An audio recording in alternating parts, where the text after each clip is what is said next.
So yan guys, yung mga bangka nung kapanahonan pa ng mga tao dito sa Qatar, no? Yung mga ginagamit nilang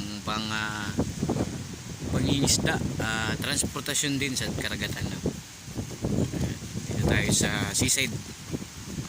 Yan. Yan. Palitaw na po ang araw.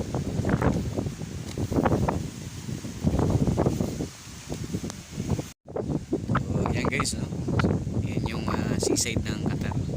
Makikita nyo sa bandang roon, nandun yung mga building.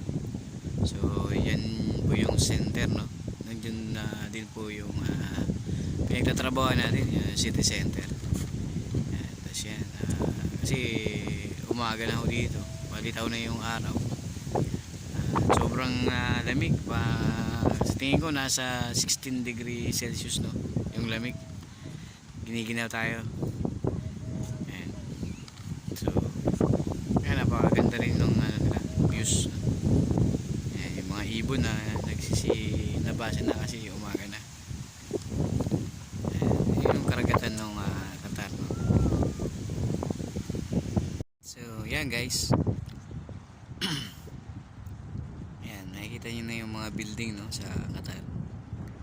Paikot yan, hanggang doon. So hindi naman kasi masyado kalakihan yung Qatar, no. Nakita nyo yung